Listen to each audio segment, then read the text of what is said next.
como tinha prometido, hoje a reflexão que eu vou-vos propor e que vamos ter em conjunto é sobre como preparar e depois como celebrar bem a confissão.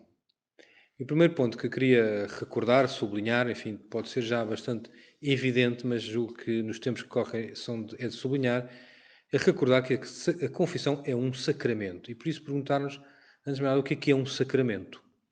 Não é? Todos os sacramentos seguem o método de Deus, é preciso lembrar disto. Aquele método que Deus usa para entrar e atuar na história dos homens.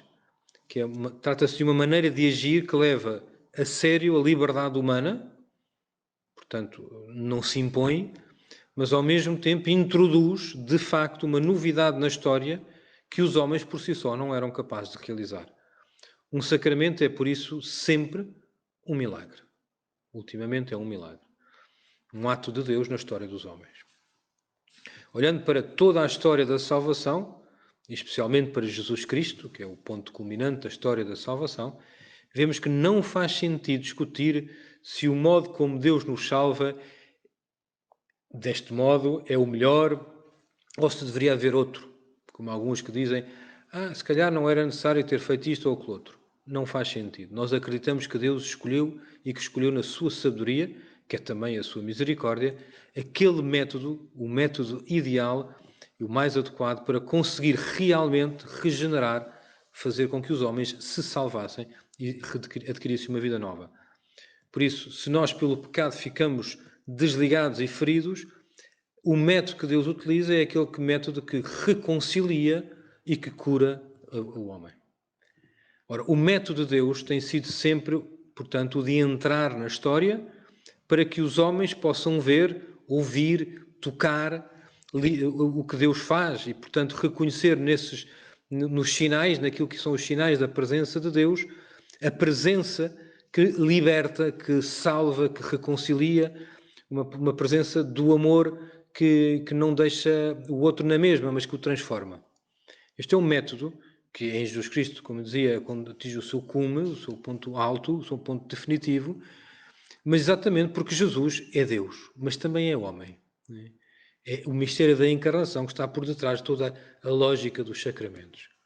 Todos os que veem Jesus, veem um homem, mas os que convivem com ele e o escutam e por isso olham com atenção para o que ele faz e ouvem com atenção o que ele diz e reparam na maneira como ele vive, esses não se limitam a dizer que é um homem, reconhecem que é o próprio Deus. Não é? Por isso, é o próprio Deus que Jesus diz ser, que se dá a conhecer como Filho de Deus, e por isso, na humanidade de Jesus, chega à humanidade inteira, digamos assim, na humanidade de Jesus, chega à humanidade inteira o mistério de Deus que nos salva, a misericórdia de Deus. Deus, podemos dizer, como diz São João, visitou o homem fazendo-se carne, fazendo-se homem. E a Igreja, enquanto total, no seu mistério total, mas os sacramentos de modo especial, os 7 sacramentos de modo especial, seguem este mistério, este método de Deus, o método da encarnação. Jesus deixou com o seu Espírito a uma comunidade de homens um poder divino pelo qual consegue permanecer presente e atuante na história dos homens e até ao fim dos tempos. Ele assegura que é até ao fim dos tempos. Por isso não faz sentido pretender mudar o método de Deus ou discutir o método de Deus, mas faz sentido acolher o método de Deus. Pensar que afinal o mistério da encarnação ou a presença visível dos sinais que contém a realidade de Deus não são necessárias, tornaria irrelevante a nossa relação com Deus. Mas nós podemos falar com Deus, sim, no coração, mas isso não é o método total de Deus. Como todos os homens podem falar com Deus, mas aos cristãos é dado o acesso a Deus através dos sacramentos, que lhes permite tocar o corpo de Cristo, receber graças de Deus diretamente através de um ato humano.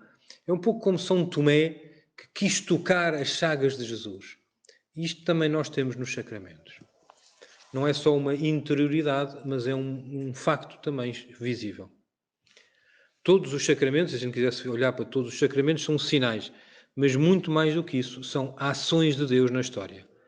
O batismo, a Eucaristia, o crisma, a ordem, o matrimónio, todos eles são esses sinais que tornam a presença de Deus realmente atuante, que realiza qualquer coisa. A confissão também é um sacramento. Renova a eficácia da Páscoa de Cristo, aquela forma de que Deus introduziu na história uma nova vida, e que nós recebemos no batismo, essa nova vida, nascemos de novo, mas que o pecado que nos feriu, nos tirou, ficámos manchados, e agora pela confissão, que acontece já depois de termos sido batizados, podemos recuperar a vida nova, a vida humana na sua plenitude. A vida reconcilia-se com Deus. Pelo batismo somos feitos homens novos, pelo pecado que pode acontecer mesmo depois de termos sido batizados, afastamos-nos e perdemos esta vida. Pela confissão, pela reconciliação com Deus, recuperamos a vida eterna nas nossas vidas. Por isso é importante, como vemos, recordar que ao falar da confissão, que estamos diante de um sacramento. Nunca nos esqueçamos disto. E ter este facto bem presente, porque é isso que faz daquilo que depois vamos ver agora a seguir, que faz com que aquilo que acontece no diálogo que há entre o homem e o padre, por exemplo, uma radicalidade de qualquer coisa que só Deus pode realizar. É um ato direto de Deus na história, o sacramento. A confissão não é só uma conversa entre um padre e uma pessoa que na sua consciência e de um modo mais ou menos claro e honesto se sabe pecador e quer pedir perdão. É um encontro, sem dúvida, concreto, e entre duas pessoas, de carne e osso, o sacerdote e o pecador, arrependido, claro, mas o sacerdote, porque é ele mesmo no seu ser, consagrado e, portanto, a tem em si é transformado naquele que torna, que é capaz de perdoar em nome de Deus. O sacerdote torna Jesus Cristo presente de tal modo que, de facto, quando ele absolve, é Jesus Cristo que perdoa. A confissão pode ter uma apresentação de uma conversa formal, mais ou menos formal ou informal, mas na realidade é sempre um ato litúrgico, um ato solene, uma celebração, um sacramento, e que por isso deve ser vivido em consciência, com a consciência de que estamos na presença de Deus. Na semana passada, agora passar um ponto segundo, na semana passada tínhamos visto que o pecado, e penso que terá ficado claro, o pecado ao mesmo tempo é uma ofensa a Deus, que afeta a amizade com Ele, mas também nos faz mal, nos torna frágeis, nos fere. Vimos também que, por isso, um arrependimento vai muito além da ideia de um sentimento, sentimos triste ou com remorsos. Vamos então agora olhar para o sacramento no qual este arrependimento, que não é um simples sentimento, é apresentado ao sacerdote e depois é dado, o perdão é dado ao pecador arrependido. E por isso o poder de perdoar os pecados, percebemos que está muito ligado à reconciliação com Deus, que não só quer reconciliar-se connosco, como quer curar-nos da ferida que o pecado tinha gerado em nós. Será, porém, o perdão de Deus preciso... É preciso que o perdão de Deus passe pelo sacramento da confissão, não pode acontecer sem ele. Há várias objeções, muitas pessoas objetam disso e muitos acham que se podem confessar diretamente a Deus. Para além de tudo o que vou explicar de seguida, eu diria que pelo menos, perder a ocasião de se confessar diante de um sacerdote como um sacramento é perder um grande tesouro. E nada consegue substituir este tesouro. E espero conseguir demonstrar isso daqui a bocadinho, ao longo desta reflexão. Mas recordo só, agora vou citar uma frase do Papa São João Paulo II, que em 1984, já no fim do ano santo da redenção, que apanhou os anos 83 e 84, os 1950 anos da morte e da ressurreição de Jesus Cristo, no ano santo da redenção o Papa fez uma série de catequeses, e entre as quais 8 sobre o sacramento da confissão. E logo na primeira, no dia 22 de fevereiro de 84, ele disse: com frequência, na experiência dos fiéis, precisamente o ter de se apresentar ao ministro do perdão constitui uma dificuldade considerável. Ele tem consciência disto. Às vezes é difícil ir ter com um padre. Porquê que tenho de, objeta-se, revelar a um homem como eu a minha situação mais íntima e também as minhas culpas mais secretas? Porquê que não me hei de dirigir diretamente a Deus ou a Cristo e hei de, pelo contrário, passar através da mediação de um homem para obter o perdão dos meus pecados? Então, pergunta-se o Papa, não tem medo de enfrentar estas que são as grandes perguntas que muitas vezes fazem. Estas perguntas, diz o Papa em seguida, e outras semelhantes podem ter uma sua plausibilidade pela fadiga, pelo esforço, que sempre requer um pouco o sacramento da penitência, não é uma coisa imediata. Elas, porém, na sua profundidade, estas perguntas, põem em evidência uma não compreensão, ou melhor, um não acolhimento do mistério da Igreja. É um juízo duro do Papa, mas eu julgo que é claro isto. E vamos ver porquê. É verdade, diz o Papa, o homem que absolve é um irmão, que se confessa também ele, porque apesar do empenho de santificação pessoal, permanece sujeito aos limites da fragilidade humana. Eu tenho que me confessar, eu confesso muita gente, mas eu tenho que me confessar muitas vezes. Sou frágil também eu, sou pecador. O homem que absolve, todavia, não oferece o perdão das culpas em nome dos seus dotes peculiares, de uma inteligência ou de uma penetração psicológica mais profunda, ou de uma bondade e afabilidade especial. Não oferece o perdão das culpas nem mesmo em nome da sua própria santidade. Eu não preciso de ser santo para perdoar. Ele, e isto é o que se deseja, diz o Papa, é solicitado a tornar-se cada vez mais acolhedor e capaz de transmitir a esperança que deriva de uma pertença total a Cristo. Portanto, eu sou convidado a fazer um caminho de santidade. Mas quando ergue as mãos, o padre, para abençoar e pronuncia as palavras da absolvição, ele opera in persona Christi, na pessoa de Jesus Cristo. Não só como representante, não estou só a representar Jesus Cristo, mas também e sobretudo como instrumento humano. Isto é a diferença. Num sacramento não é só uma representação, mas é um instrumento. Acontece de facto aquilo que é representado. É uma representação que realiza o que é representado. Por isso, diz o Papa, não só como representante, mas também e sobretudo como instrumento humano em que está presente de modo misterioso e real e opera o Senhor Jesus. O Deus conosco, morto e ressuscitado e vivo para a nossa salvação. Portanto, isto, claro, podemos então dar um passo em frente. Pensemos então no que significa ter o poder de perdoar os pecados. Porque é isso que acontece na confissão, perdoar os pecados. E é importante recordar que para os judeus, e tanto todo o Antigo Testamento está marcado por isso, e também os judeus de hoje em dia, mas enfim, todo o Antigo Testamento, para os judeus era muito claro que só Deus pode perdoar os pecados. E aliás, vemos no Evangelho que quando Jesus diz a alguém os teus pecados estão perdoados, como por exemplo ao paralítico, que os amigos trouxeram e puseram em frente de Jesus, isso criou um escândalo, não é? Entre os judeus, entre os fariseus, sobretudo. Ele está-se a pôr no lugar de Deus. Quem pode perdoar os pecados? Só Deus pode perdoar.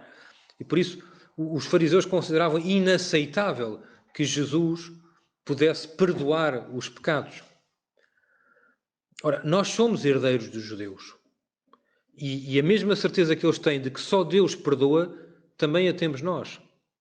Sabemos bem que o perdão é algo que de facto implica um acto recriador de Deus que os homens são incapazes de realizar por si.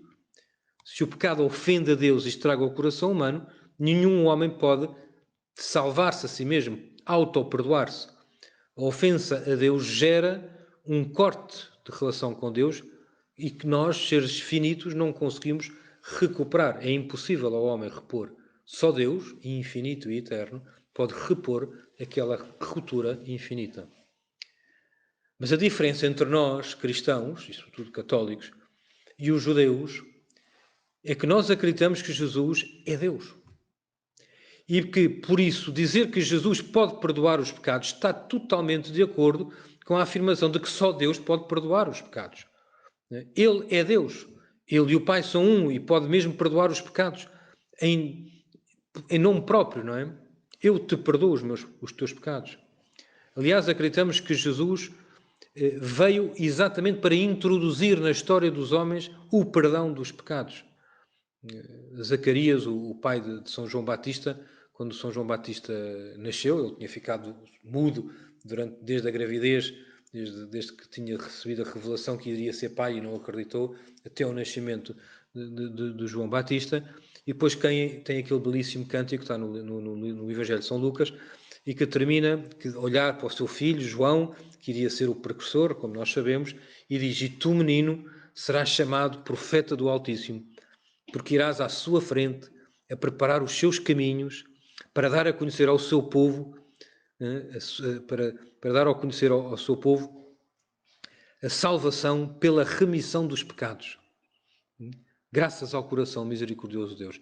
É isto que São João Batista foi dizer, foi anunciar Jesus Cristo que vem trazer a remissão dos pecados. E quando pensamos na última ceia, Jesus o que é que faz se não dizer exatamente: "Isto é o cálice do meu sangue, o sangue da nova e eterna aliança que será derramado por vós e por todos para a remissão dos pecados." Jesus morre na cruz para a remissão dos pecados. O sentido de toda a sua vida é a remissão dos pecados. Não se percebe Jesus sem ter claro que esta é a sua principal preocupação e a sua grande obra. A redenção dos homens, a reconciliação com o Pai, a recriação do coração humano ferido pelo pecado. Qualquer ideia de um mundo novo que não passe por esta reconciliação com Deus, qualquer ideia de fazermos do cristianismo um simples conjunto de regras para nos portarmos bem e fazermos assim um mundo melhor e vivemos felizes e contentes nesta terra, não percebe o drama que é o pecado e o perdão dos pecados. Mas como cristãos, e especialmente como católicos, vamos dar ainda um passo ulterior. Não só o perdão é prerrogativa só de Deus, não só Jesus, porque é verdadeiramente Deus, pode perdoar os pecados, mas acreditamos que Jesus conferiu este poder, misteriosamente, aos apóstolos e aos seus sucessores. São João, no Evangelista, conta-nos que já depois de ressuscitado, Jesus apareceu aos apóstolos e disse-lhes, vale a pena ouvir isto com atenção, Jesus diz: "A paz esteja convosco." Estou a dizer aos apóstolos: "A paz esteja convosco." A paz, a reconciliação, o amor de Deus, o coração íntegro. "Assim como o Pai me enviou, também eu vos envio." Dizendo isto, soprou sobre eles e disse-lhes: "Recebei o Espírito Santo. Aqueles a quem perdoardes os pecados, ser-lhes-ão perdoados. Aqueles a quem os retiverdes, serão retidos." Está aqui instituído o sacramento da confissão. Deu um poder que é próprio de Deus, que é próprio seu, àqueles homens, seus apóstolos, seus seguidores. Portanto, conferiu aquilo que não é deles, próprio deles, passa a ser deles porque lhes foi entregue. E por isso é um facto que o perdão de Deus que continua a percorrer a história dos homens, porque os apóstolos e os seus sucessores, tendo recebido de Jesus e do seu Espírito este poder redentor, continuam a introduzir esta vida nova pelo perdão e a abrir os portas do céu e da reconciliação com Deus. Agora, que seja por meio do ministro da Igreja que o perdão é dado, não é, portanto, estranho à lógica da Igreja e da fé católica. Isso é, como a gente viu há bocadinho, o mistério da encarnação. O divino e o humano totalmente unidos. De tal maneira que o humano realiza obras que são próprias do divino. A Igreja é, de facto, um povo frágil, de homens frágeis, de homens e mulheres pecadoras. Como a carne de Jesus Cristo também era frágil, podia até morrer, é mortal. Não é? Mas tal como em Jesus a sua divindade estava unida na pessoa do Verbo à sua humanidade, e assim os gestos do homem Jesus eram mesmo os gestos, atos do Verbo divino, assim também hoje os sacerdotes conferem aos pecadores a graça, a misericórdia de Deus. É impressionante, pensem bem nisto, que homens frágeis, e eu sei que sou frágil, eles mesmos pecadores, simplesmente porque ordenados sacerdotes, podem conferir aos homens, aos outros irmãos deles, algo que é muito maior do que eles. Eu já confessei muitos santos, Muita gente muito mais santa do que eu. E faz-me sempre tremer cada vez que lhes dou a absolvição. Porque quem sou eu? Não sou eu que dou, é Cristo que dá o perdão. São Paulo diz uma frase que me comove muitas vezes e penso muitas vezes nela a propósito dos sacramentos. Não é? Trazemos este tesouro em vasos de barro, para que este incomparável poder seja reconhecido como de Deus e não nosso. Trazemos este tesouro, que é o perdão dos pecados, em vasos de barro, frágeis como eu. Para tornar ainda mais evidente o que acabo de dizer, vou-vos ler uma história que eu acho deliciosa e muito, muito explícita, aparentemente com uma linguagem um pouco infantil, mas se olharmos bem para os conceitos teológicos e espirituais que lá estão dentro, de grande profundidade, que é quando Santa Teresinha do Menino Jesus conta a sua primeira confissão. Santa Teresinha estava já no Carmelo, quando escreve a história de uma alma, que começa por ser o relato que a madre do Carmelo, no caso a sua irmã Paulina, portanto a sua irmã madrinha, não a mais velha, mas a segunda mais velha, estava lá como madre e, portanto, pede-lhe que ela escreva as memórias. E Santa Teresinha escreve assim: com que cuidado me tinhais preparado, minha querida madre, porque tinha sido antes de entrar no convento, que a Paulina lhe tinha preparado para a confissão, dizendo-me que não era a um homem, mas a Deus que eu ia dizer os meus pecados. Estava realmente bem convencida disso mesmo, e assim confessei-me com grande espírito de fé. E até vos perguntei se não seria preciso dizer ao padre Ducilier que o amava de todo o coração, pois era a Deus que eu ia falar na sua pessoa. Tendo sido bem ensinada acerca de tudo quanto devia dizer e fazer, entrei no confessionário e pus-me de joelhos. Mas ao abrir a janelinha, o padre Ducilier não viu ninguém.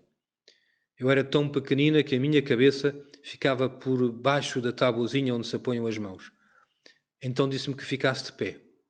Obedecendo, imediatamente, levantei-me e, pondo-me mesmo diante dele para o ver bem, fiz a minha primeira confissão. Como uma menina grande, e recebi a sua bênção com uma grande devoção, porque me tinhas dito que nesse momento as lágrimas do pequeno Jesus iam purificar a minha alma. Ao sair do confessionário estava tão contente e tão leve que nunca tinha sentido tanta alegria na minha alma. Desde então voltei a confessar-me, sempre nas grandes festas, e era para mim uma verdadeira festa cada vez que lá ia. Esta pergunta da Santa Teresinha à sua irmã, se era preciso dizer ao padre que o amava muito porque era Deus, pois a irmã lhe terá dito, não é preciso dizer isso, é só... Mas é de uma beleza, de uma consciência do que é que se está a passar, que aquele padre, o padre Ducilier, não é mais do que aquele que dá o perdão de Deus. Então agora recordemos ainda um passo mais à frente, para entrarmos agora mesmo na questão do sacramento da confissão. Portanto, como tinha dito, o pecado não só rompe a amizade com Deus e, portanto, o ofende, como também faz mal ao pecador e o fere profundamente, e por isso o pecador precisa de Deus e não lhe basta ter um decreto de perdão das culpas, não é? Precisa de Deus porque precisa de um ato divino capaz de transformar. Criai em mim, Senhor, um coração novo, diz o Salmo. Criar um coração novo é algo que só Deus pode fazer e não basta, por isso, dizer estás desculpado, podes ir embora. É preciso algo que o transforme. Se o mal, como diz Jesus, vem do coração, vem de dentro do coração, quando Jesus diz isso, torna evidente que também o perdão e a conversão implicam a transformação do coração. E é isso que é uma obra de Deus, é uma obra do Criador, não é?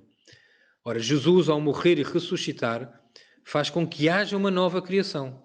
Esta nova criação é um facto já na história, né? É uma vida nova que já existe.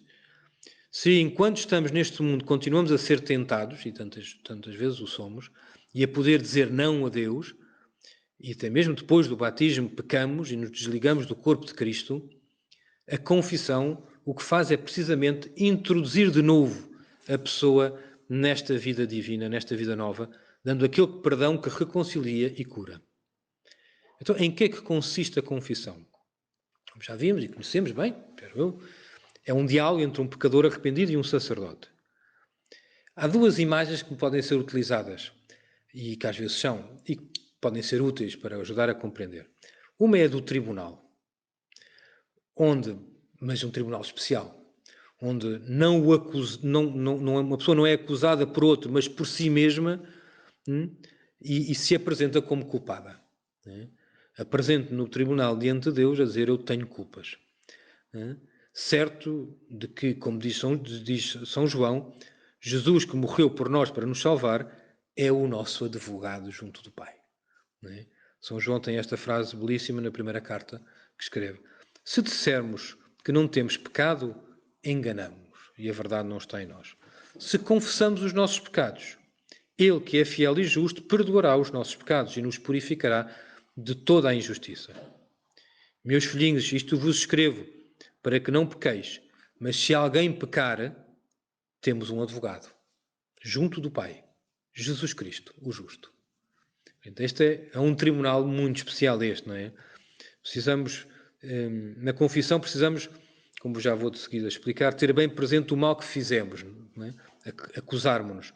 Reconhecer que por causa disso nos afastamos de Deus e precisamos de estar arrependidos para nos confessarmos bem ao sacerdote. Esperamos, no entanto, como sentença, algo que virá do coração misericordioso de Deus, do Pai, que só quer o nosso bem. O Pai misericordioso quer perdoar sempre, bastante para isso encontrar uma porta aberta, um coração aberto, livre do penitente que se acusa a si mesmo com a esperança de ser absolvido. Quando alguém vai a um tribunal, em geral, se é acusado de alguma coisa, vai com medo de ser condenado. No tribunal, que é a confissão, vai com a certeza de ser perdoado. Quer dizer, são tribunais diferentes. Mas é uma imagem que pode ser utilizada. E não nos esqueçamos que temos como advogado Jesus Cristo. Temos como defensor aquele que deu a vida por nós, não é um qualquer. Mas se esta imagem deste estranho tribunal de misericórdia é útil para percebermos o que é a confissão, há uma outra que é do consultório, diria assim. É de uma ida ao médico, não é? Como quando vamos ao médico precisamos de contar o que temos de dar os sintomas, dar a conhecer os nossos males, para que depois o médico nos possa curar. E para que nenhum mal fique esquecido e a terapia não falhe, precisamos fazer uma série de exames. Ou seja, precisamos de fazer, na confissão, um bom exame de consciência, para que depois, iluminados pelo Espírito Santo e ajudados pelo sacerdote, nenhuma doença fique por tratar. O sacerdote é como que o enfermeiro, o médico, é Jesus Cristo, que atua por meio do sacerdote, mas o doente que precisa e quer ser curado tem de se apresentar ele mesmo, sem medo e com um exame bem preparado. Por isso, o tribunal e o consultório podem ser imagens de confissão, mas muito mais ainda do que estas comparações, que são úteis, não nos esqueçamos que o sacramento da confissão, como todos os sacramentos, é uma celebração litúrgica. O Catecismo da Igreja Católica diz isto mesmo. Tal como todos os sacramentos, a penitência, ou a confissão, é uma ação litúrgica. E por isso diz, ordinariamente, os elementos da sua celebração são os seguintes: saudação e bênção, em nome do Pai, do Filho e do Espírito Santo, do sacerdote. Leitura da Palavra de Deus, que às vezes é substituída por uma leitura no ato de exame de consciência, para iluminar a consciência e suscitar a contrição e exortação ao arrependimento. A confissão, que reconhece os pecados e os manifesta ao sacerdote. A imposição e aceitação da penitência. A absolvição do sacerdote, o louvor de ação de graças e a despedida com bênçãos do sacerdote. Estes são os vários elementos do sacramento. Então vejamos um a um, né? Mais ou menos. O primeiro, o exame de consciência. Não é? O exame de consciência é de facto um aspecto fundamental de uma boa confissão. E há várias maneiras de fazermos um exame de consciência. Uma delas é seguir os 10 mandamentos. E começamos com os primeiros mandamentos que nos falam da nossa relação com Deus: amar a Deus sobre todas as coisas, não invocar o santo nome de Deus em vão, guardar os domingos, as festas de guarda, ir à missa ao domingo, basicamente podemos dizer isso. E pensarmos, como é que tem sido a minha relação com Deus? Deus tem a prioridade divina própria dele na minha vida, ou vivo como se Deus não existisse, ou esquecido de Deus, ou distraído de Deus? Não é? Portanto, temos que pensar como é que fazemos o nosso exame de consciência olhando para os 10 mandamentos. Mas depois vamos aos outros 7 mandamentos. Os 7 mandamentos que falam da nossa relação com os outros, que vai desde honrar o pai e a mãe, ao cuidar da vida dos outros e a nossa, ao cuidar das coisas, das propriedades, ao guardar a castidade, tudo isso. Passar uma lista dos 10 mandamentos e confrontar-nos com esses 10 mandamentos. Porque isso ajuda-nos a fazer um exame de consciência que, como eu dizia há bocadinho, não é simplesmente achar que fiz mal, mas confrontar-me com objetividade com algo que é revelado. Os 10 mandamentos, lidos claramente à luz do Evangelho e de Jesus Cristo. Depois há um outro modo de fazer o exame de consciência, que é pegar nos 7 pecados capitais. E tenho aqui um texto do Papa São Gregório Magno que gostava de ler. É um bocado duro, estamos a falar de um Papa que foi Papa do ano 590 até o ano 604, portanto há 1400 anos, mais ou menos. E diz ele: o orgulho é a raiz de todo o mal, do qual é dito nas Escrituras: o orgulho é o começo de todo o pecado. Mas 7 vícios principais, que são os tais pecados capitais, como são a sua primeira descendência, brotam sem dúvida dessa raiz venenosa e são, a saber, a soberba, ou vaidade, a inveja, a raiva, a preguiça, ou também chamada assédio ou melancolia, a avareza, a gula e a luxúria. E depois diz: cada um destes pecados tem o seu exército contra nós. E depois explica como é que exército é que cada um destes 7 pecados capitais tem. Da soberba surgem a desobediência, a jactância, a hipocrisia, as contendas, as obstinações, as discórdias e a presunção das novidades, inventar coisas novas. Da inveja, por seu lado, surgem o ódio, as murmurações, a difamação, o contentamento com os infortúnios de um vizinho e a tristeza com a sua prosperidade. Da raiva são produzidos contendas, arrogância, insultos, clamor, indignação, blasfémias. Da preguiça surgem a malícia, o rancor, a cobardia, o desespero, a falta de vontade em cumprir as ordens e uma divagação da mente em objetos não adequados. Da avareza surgem a traição, a fraude, o engano, o perjúrio, a inquietação, a violência e a dureza do coração, que se deixa de se compadecer com os que sofrem. Da gula propaga-se a alegria tola, a babadeira, a obscenidade, a impureza, o balbúcio, a idiotice no entendimento.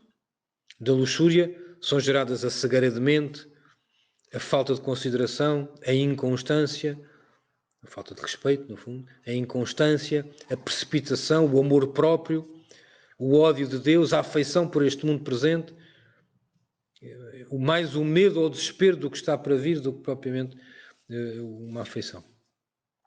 Porque, portanto, estes 7 vícios principais produzem em si mesmos uma multidão de vícios, quando atingem o coração, trazem, por assim dizer, as bandas de um exército após eles. Se nós olharmos para os 7 pecados capitais, como veem, podemos, de repente, perceber as subtilezas de como todos estes pecados se cruzam e entrecruzam, e fazemos assim um bom exame de consciência, percebendo cada um deles, não é?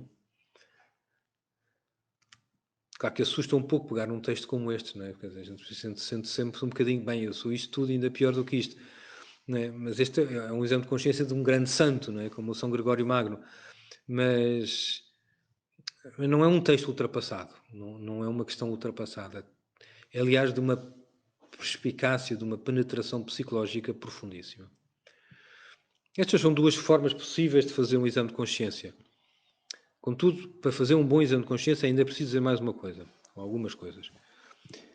É preciso que ele não seja genérico e abstrato. Um exame de consciência não pode ser em abstrato. Eu tenho pecado de orgulho. Não é? É bom pensar no que fizemos de concreto e que não devíamos ter feito, ou no que não fizemos e deveríamos ter feito. E há por vezes uma forma de apresentar os pecados de um modo genérico que não exprime uma autêntica conversão. Não ataco nada de concreto, mais ou menos posto de lado. Pelo que a Igreja convida a pensarmos sempre nos atos concretos, não é?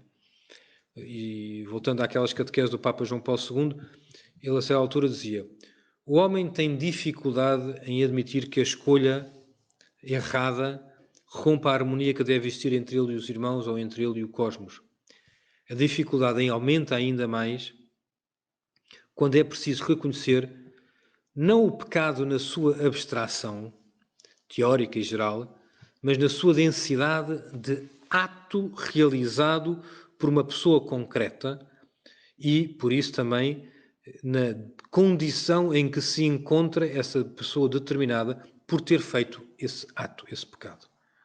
Então passa-se de uma compreensão de uma doutrina, não posso fazer, não se deve fazer, é pecado fazer, à admissão de uma experiência, eu fiz. Né? Por isso diz o Papa, é-se chamado não a dizer existe pecado, mas a confessar eu pequei, eu estou no pecado. Por isso, levar a sério um exame de consciência não significa apenas descrever o mal que existe, nem que fizemos mal, né? Mas reconhecer os males, os pecados que fizemos.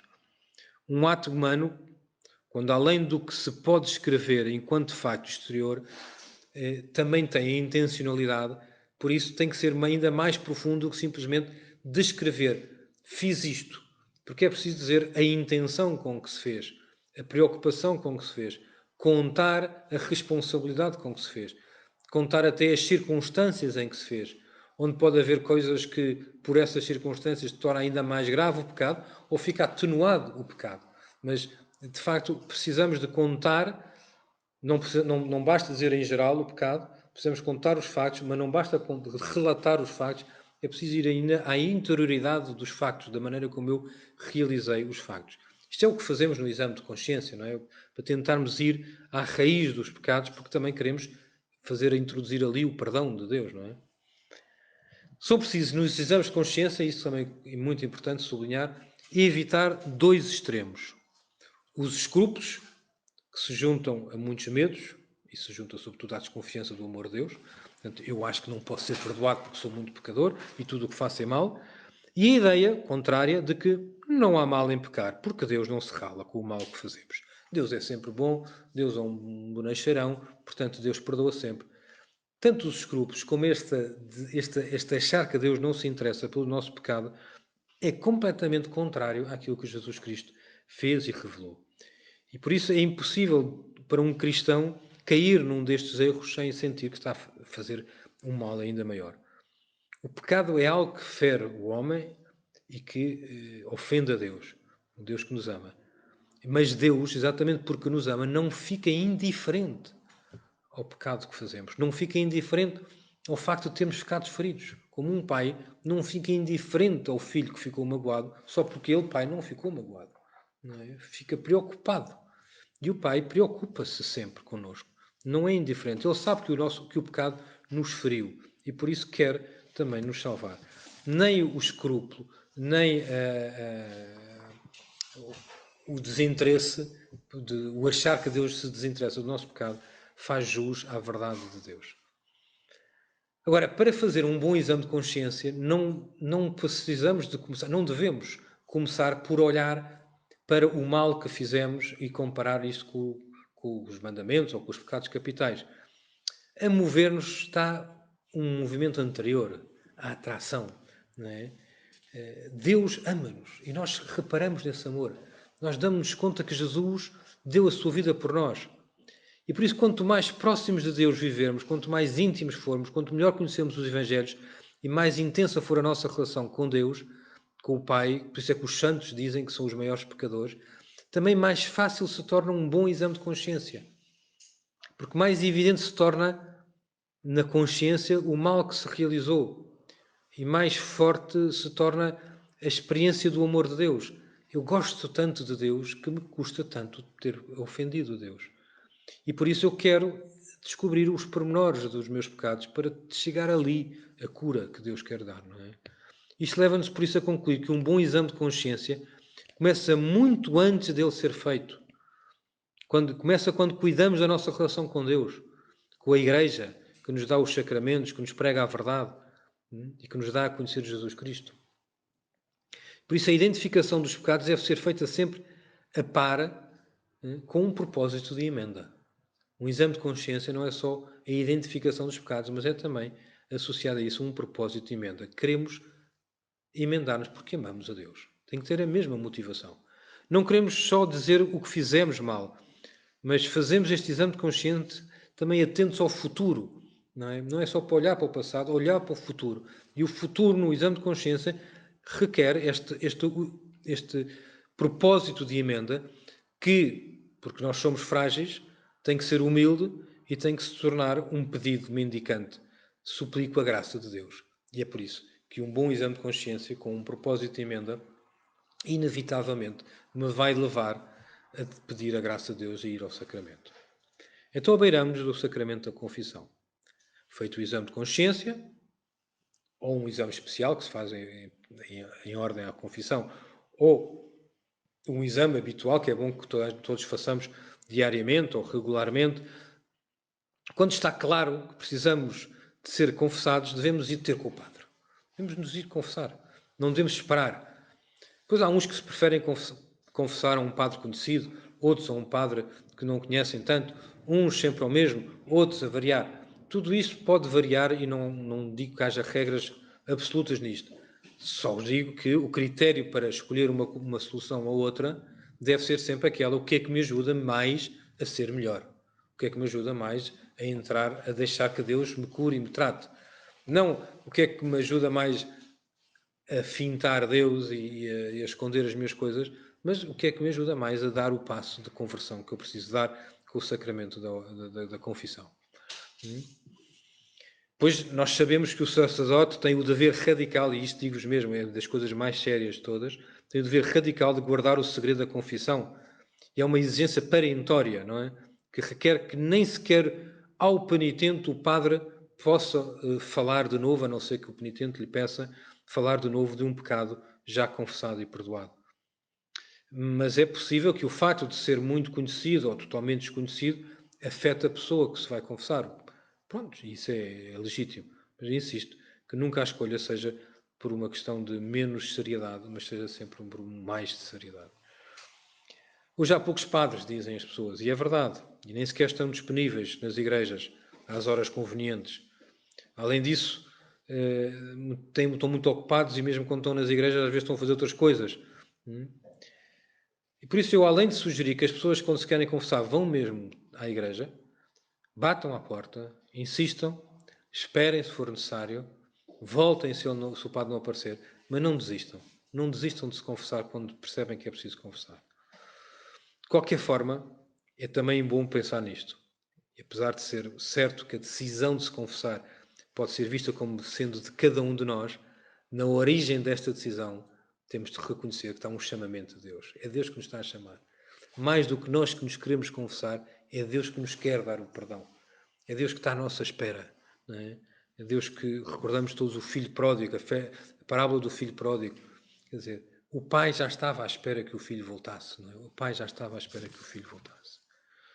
Então, depois de chegarmos ao pé do padre, e neste ato litúrgico, que pode ser no meio da rua ou no confessionário, que convém que seja sério e que seja bem vivido, temos este diálogo em que consiste a confissão.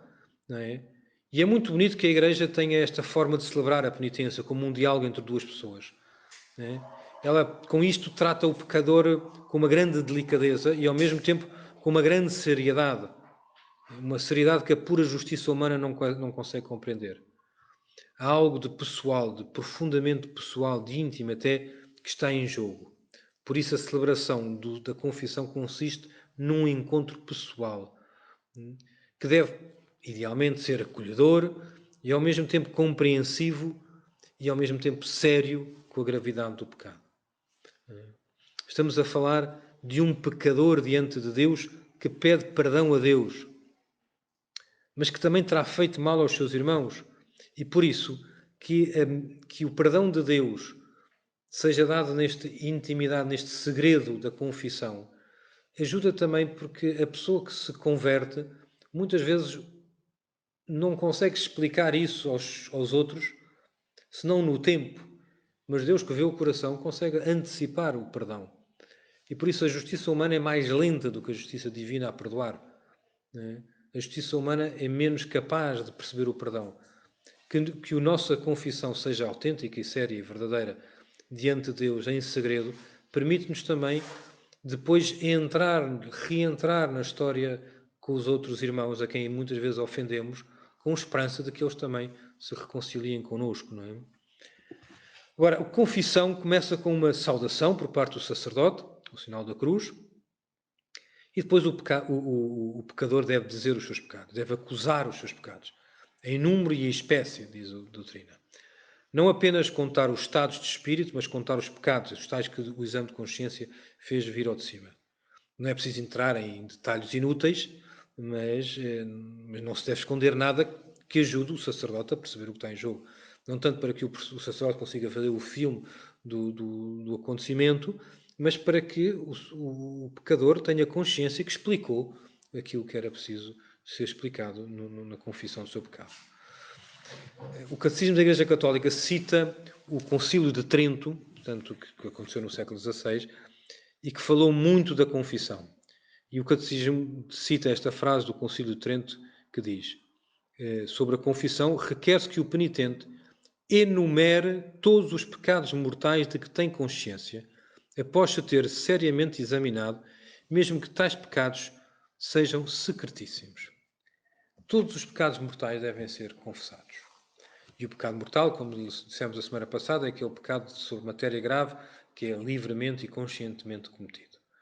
Eu sei deliberadamente que estou a ir contra Deus numa matéria grave e mesmo assim faço. Isto é um pecado mortal que me obriga a confessar. E quando vá à confissão, todos os pecados mortais devem ser ditos em número e em espécie. Não basta dizer matei, é preciso dizer o que é que eu matei. Se matei uma mosca é uma coisa, se matei uma pessoa é outra coisa, como é evidente. E, portanto, esta precisão não é um jogo, é mesmo uma autenticidade da penitência interior, do arrependimento. Não é? Mas é importante que, além dos pecados mortais, que nós devemos obrigatoriamente, necessariamente, confessar todos para que o perdão seja total, não posso ser perdoado de uns pecados e não confessar outros. Não é o pecador que é perdoado. Portanto, o pecador vai diante de Deus e transparente, examinado a sua consciência, diz tudo. Não diz só uma parte, diz tudo, porque os pecados não são só um aspecto da coisa, o que é o pecador na sua condição de pecado, que precisa ser curado e tratado. Mas por isso, além dos pecados mortais, podemos e devemos também confessar os pecados veniais, aqueles pecados que são menos graves, que no fundo não quebram a nossa amizade com Deus, mas que ferem um bocadinho a nossa relação com Deus, que ofendem um bocadinho, que são menor perfeição na nossa vida, que são desatenções, que são descuidados, são coisas que precisam de ser purificadas, não é? Há outras maneiras de pedirmos perdão e de sermos perdoados dos pecados veniais, mas que os levemos à confissão ajuda muito que a graça sacramental possa também purificar o coração, que muitas vezes depois vai se viciando também nos pequenos pecados e que muitos pequenos pecados tornam-se também pecados grandes. Depois há os chamados pecados gravíssimos que implicam excomunhão e que são mesmo só o bispo, às vezes até só o Papa, é que os pode perdoar, como seja a negação pertinaz de uma verdade da fé católica, chamada heresia, ou cisma, a rejeição da submissão ao Papa, ou a apostasia, a renúncia da fé. São coisas que, uma vez feitas, podem ser perdoadas se a pessoa se arrepende também destes pecados, mas é tão grave, é tão profunda esta ferida, que a Igreja percebe que para entregar a absolvição precisa também de uma especial seriedade no caso, e por isso é o bispo que faz. O aborto provocado, ou então fingir que se é padre e celebrar a missa ou ouvir confissões, ou gravar ou divulgar por meios técnicos o que outros dizem na confissão, são pecados que implicam a excomunhão. A violência física contra um bispo, enfim, há assim uma série delas que também não batam nos senhores padres e nos senhores bispos, que não convém, não é? Ainda só mais uma última palavra sobre a acusação dos pecados. não é? Está muito em moda pensar-se que é uma espécie de catarse de purificação, desabafar, não é? Desabafar, dizer o que vai cá por dentro, e que achamos às vezes que a acusação dos pecados é também este desabafar, essa catarse, esta revelação do que está por dentro. Ou então há aquelas tentações do polo oposto, que é não temos culpas, nada é culpas, a culpa é uma invenção da Igreja que diz que aquilo é mau, mas nada é mau e podemos ter todos fazer o que quisermos e nos apetecer, desde que não façamos muito mal aos outros, não há pecado propriamente dito. Quer dizer, nada destas coisas nos ajudam e são a verdadeira acusação dos pecados. A acusação dos pecados, ainda que tenha em si um valor por si, psicológico até, porque, como diz o Catecismo, pela confissão o homem encara de frente os pecados de que se tornou culpado e assume a responsabilidade e, desse modo, abre-se de novo a Deus e à comunhão da Igreja para tornar possível um futuro diferente. Isto é um facto. Contudo, diz ainda o mesmo Catecismo, é preciso afirmar com muita franqueza que a acusação dos pecados não é só um momento de suposta autolibertação psicológica ou de necessidade humana de revelar-se na própria condição de culpa. A acusação dos pecados, é fundamental lembrarmos isto, é principalmente um gesto que, de certo modo, faz parte do contexto litúrgico e sacramental da penitência. Não é só uma questão psicológica, ainda que também tenha esse aspecto. É qualquer coisa de profundamente litúrgico, de orante, é uma oração. A acusação dos pecados é um diálogo com Deus. Depois o padre pode dar conselhos, pode ser melhores ou piores. Isto é um bocadinho como na missa. A missa, o padre pode fazer uma homilia melhor ou pior, mas o que ele faz mesmo de importante é a consagração e o sacrifício da Eucaristia e a distribuição da comunhão. Quer dizer, também na confissão o padre pode dar bons conselhos, ou pode dar conselhos mais ao lado, porque se dá a absolvição verdadeira, dá o perdão de Deus. E isto é muito misterioso. Não é? Claro que devemos valorizar e dar importância aos conselhos que nos são dados, porque esses conselhos também são, quer dizer, muitas vezes o meio como Deus nos vai educando e nos vai ajudando a entrar na verdade do nosso coração e, portanto, na tentativa de nos renovarmos interiormente.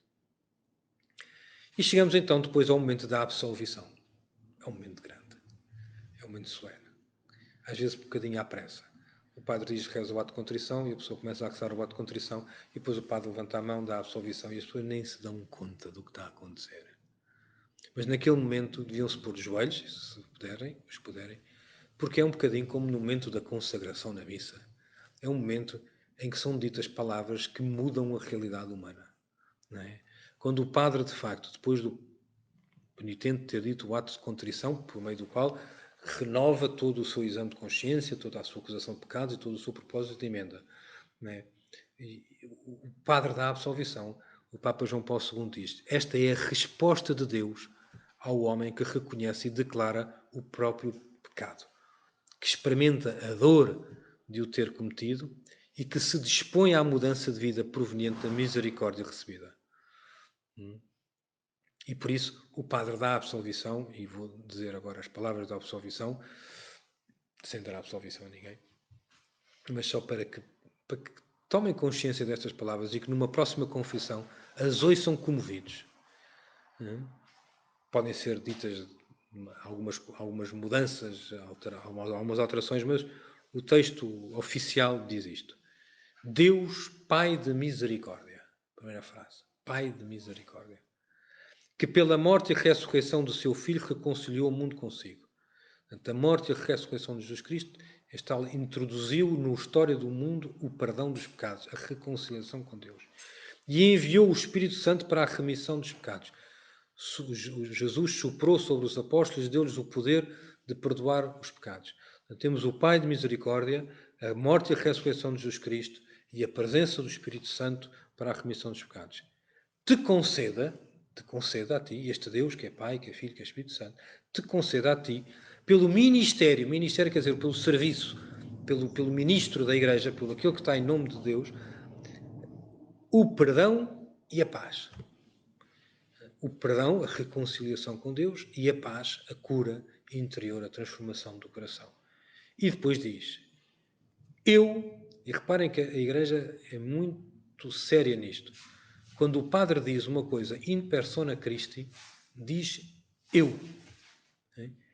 Eu te absolvo dos teus pecados. Eu Duarte. Não eu Duarte no sentido da minha pessoa, mas eu, sacerdote, que em nome de Cristo te dou aquilo através de mim, porque sendo sacerdote tenho este poder de te dar aquilo que é maior do que eu. E por isso também dizemos na Eucaristia, isto é o meu corpo, não é? E também digo no batismo, eu te batizo em nome do Pai. Esta seriedade, esta sacramentalidade é aquilo que nós temos na confissão. Depois para a semana vamos ver o que é que acontece disto. Não é? A pessoa acaba de se confessar, recebe uma penitência e depois? Como é que é a vida a seguir? Portanto, para a semana vamos olhar para a graça do sacramento, mas também para aquela dinâmica de combate que continua depois de uma confissão, porque as tentações continuam e os desafios continuarão. Invoquemos os santos anjos, os santos arcanjos Miguel, Rafael e Gabriel. Rogai por nós. Amém.